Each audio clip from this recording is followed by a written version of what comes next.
I'm really pleased that we are joined today by Michael Matsuda, who is the superintendent of the Anaheim Unified High School District. Did I say that right?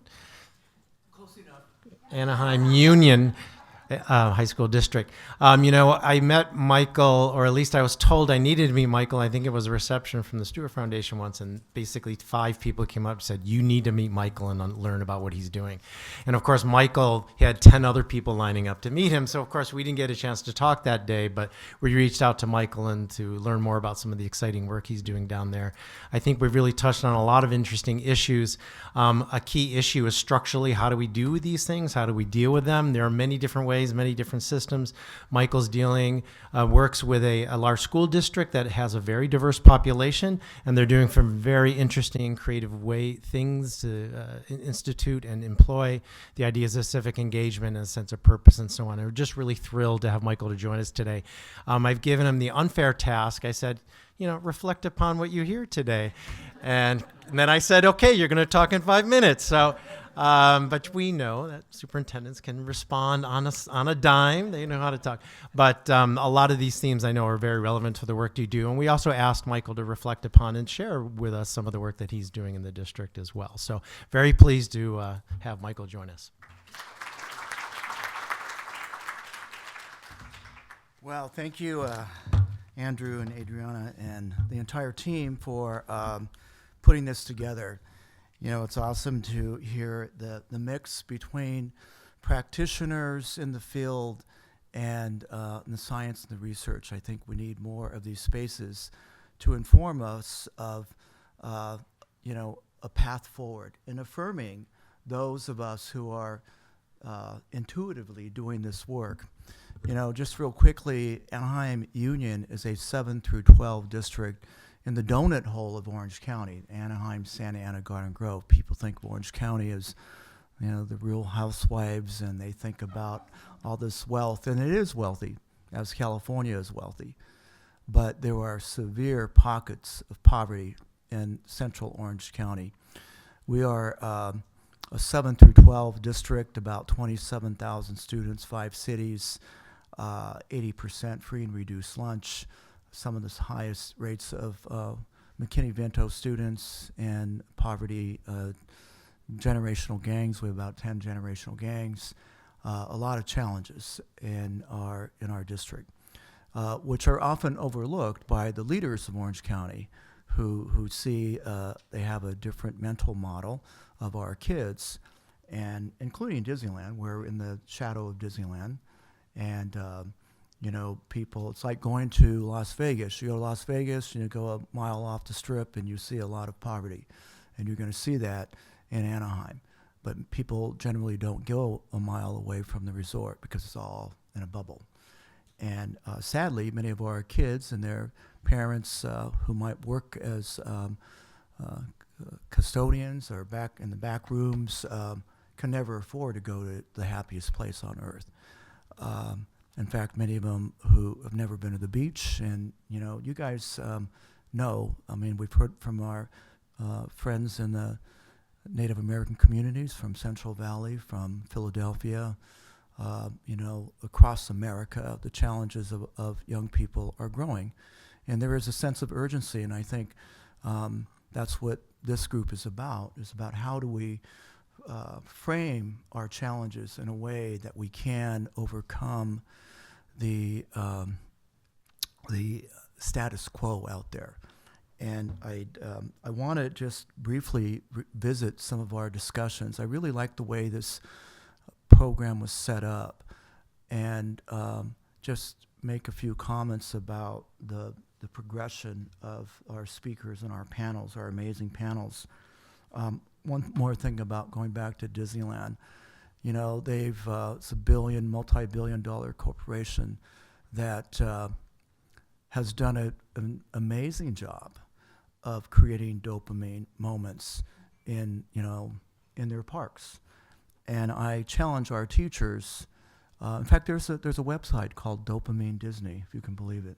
So they're always, it's very sophisticated there. And I said, why is it that we cannot intentionally create those dopamine moments during the school day And I'm looking forward to having a glass of wine with Ron there, because he said that it's all about the emotions, right? And many teachers on the front line know this. They know how to connect with kids emotionally. But I would argue that we have spent 30 years with the wrong drivers in this country, both Democrat, Republican, focused on test scores. And if you visit our district, we do not talk about test scores. We talk about whole child. There are too many, and this is what Linda Darling-Hammond has been working on. How do we create systems where we can intentionally teach to the whole child? Because arguably, we don't have enough whole adults making those civic decisions and voting, right? Because they're just not in touch with who they are. And that's why I really want to talk a little bit about the progression of the panels, beginning with the identity development.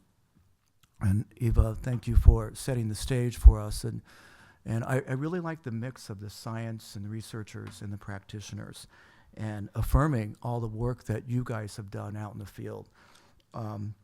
But I was really, our table was really impressed with it, Cheyenne and Jenna, and your helping to set the table. It led to a discussion at our table about things like the place, creating these places geographically as well as emotionally for young people to talk about their identity. And our table talked about the challenge of creating identity and belonging without othering, right? And Cheyenne did address a question about that, just within the entire Native American world, right? But all of us are having to deal with that. How do we create those safe places for our young people who yearn to talk about these issues in terms of who they are and where they belong? And Jenna, I loved the question that really spurred deeper conversation was your question about the dress, right? And how you spoke about what that meant, right? Generational. It's not just, it's a spiritual place, and it's a generational place as well.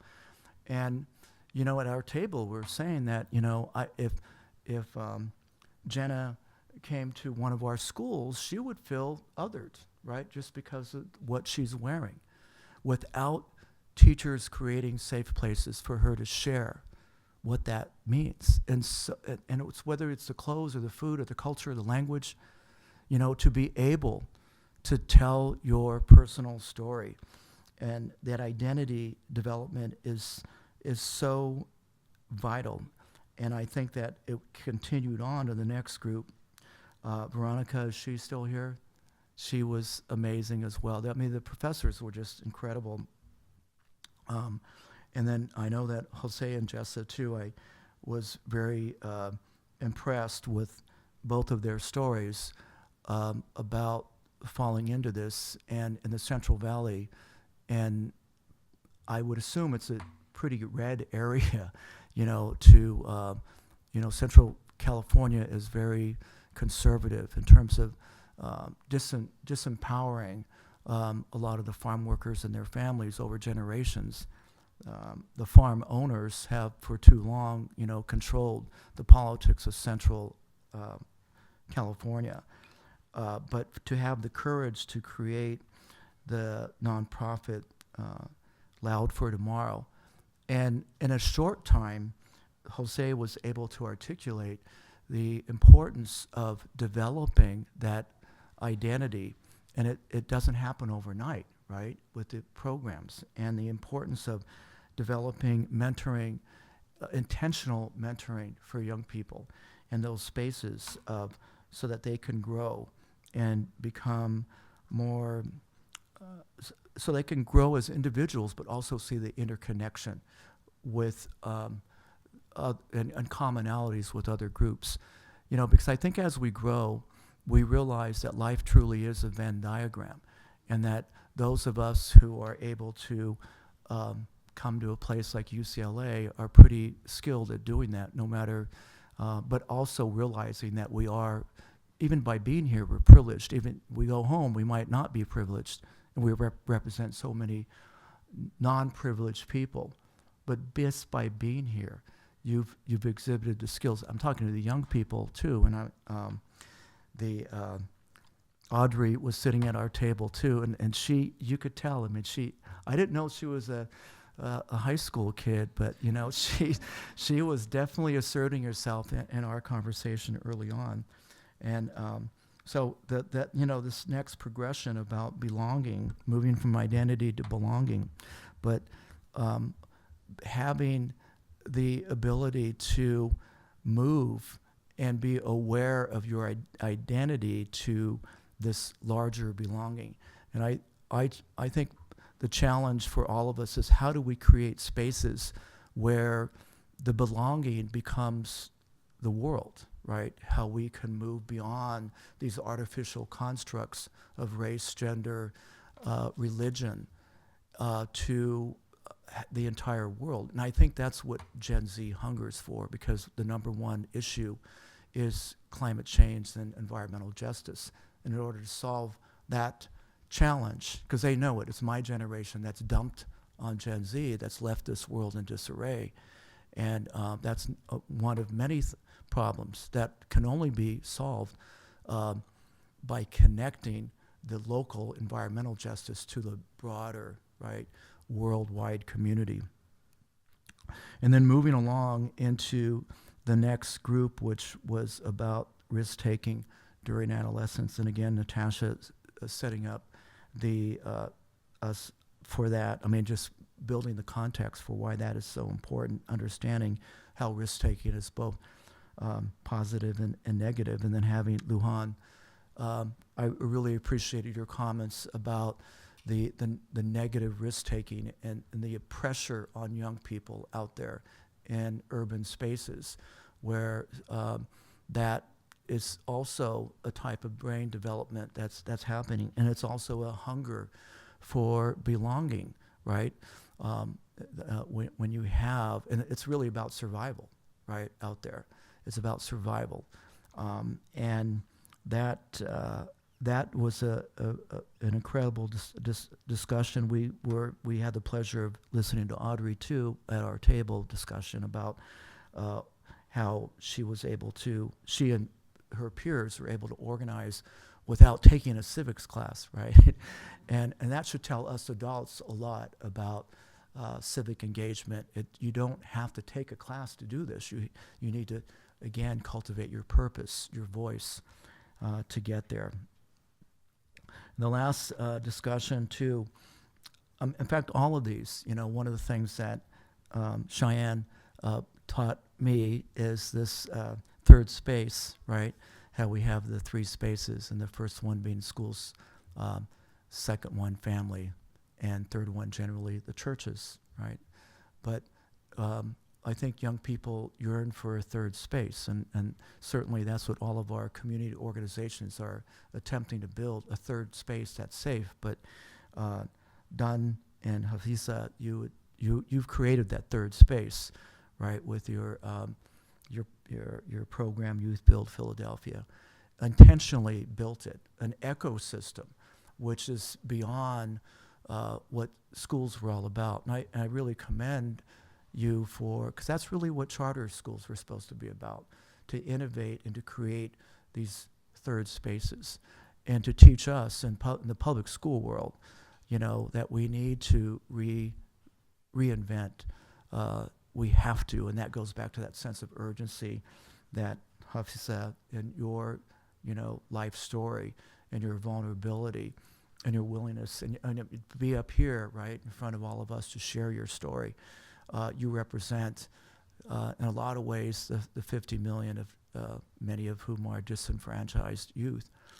It upsets me that we're spending billions of dollars right now on this concept of learning loss across America. And again, Ron and I were talking how stigmatizing that is. You know, to stigmatize an entire generation of young people as losers somehow, when in fact we in this room know how resilient our young people are. And they're coming to us with a lot of assets. One of the things that we do in the Anaheim Union High School District is that by focusing on the whole child, we do not, like I said earlier, teach to the standardized tests. And what that means is that if you come to our schools, within our schools, no one talks about test scores. They talk about where kids are. They talk about designing opportunities to problem solve. And we are attempting to measure that with the University of California. Our students are outperforming all other demographic groups in Orange County at the University of California, Irvine. We are performing well beyond what the demography would expect. Our students have higher cumulative GPAs and a higher persistence rate than the wealthier kids, Asian and white kids from South Orange County.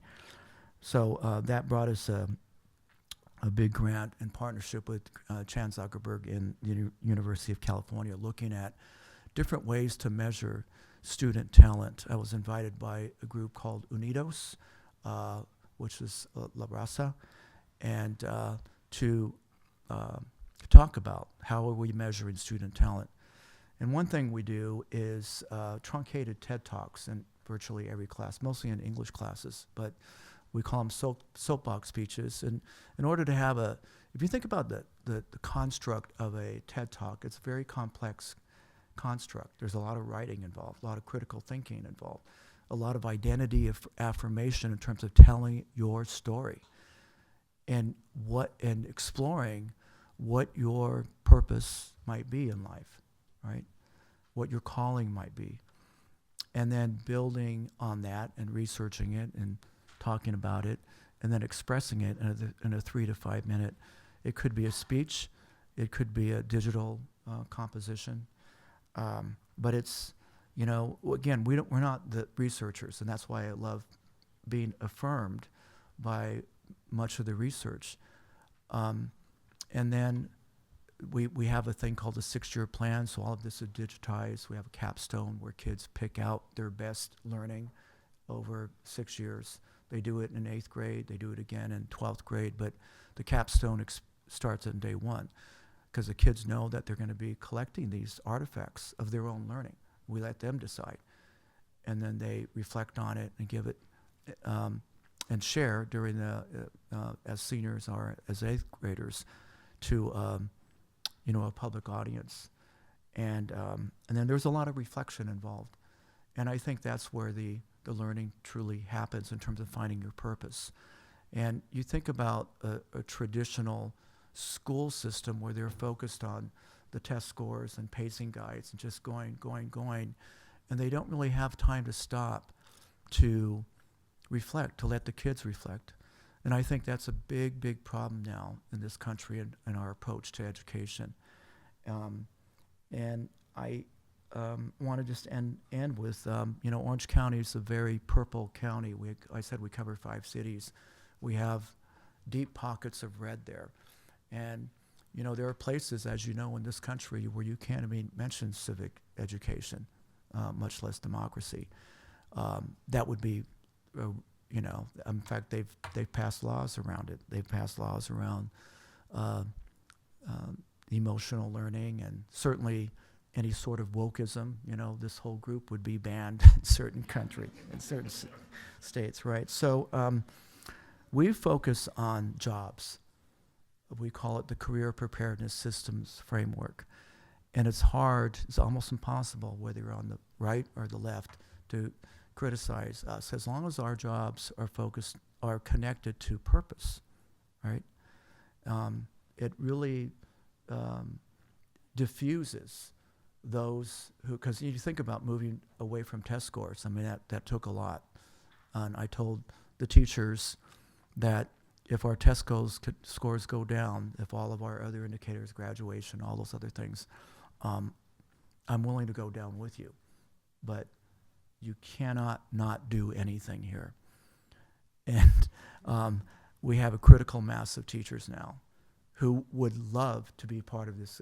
I mean, they would have no problem listening and being part of this. They'd be up here and, with you folks too. I mean, I commend all the people in the field that are doing this hard work. I also want to say this, I guess, as concluding. Japanese have a term for all of this purpose called ikigai. You may have heard of that term. And there's a documentary on Netflix now about blue zones, about living to 100. And I know that we had earlier some of our friends from the community school movement. I've been, our district is really involved in the community school movement in the state of California and also nationwide. But I like to place that on the table as something to think about. If we can bring all this stuff together to commit to creating communities, ecosystems of blue zones where we really intentionally build an ecosystem where our young people can live to be 100 years old. And if you look at the documentary, you will find what I'm talking about, because everything here, that ecosystem is not just about nutrition and food and exercise, but it's about love and compassion. And going back to Jenna, what you pointed out to me is that compassion and love is generational and it's spiritual, no matter what your religion. And I think that we have a lot to learn from all of us, all of you. And I love this type of convening because it is we can really take time to reflect as a group and hopefully come up with strategies moving forward. And I don't believe the answers are just in this room. The answers are out in our classrooms. So thank you very much. Thank you.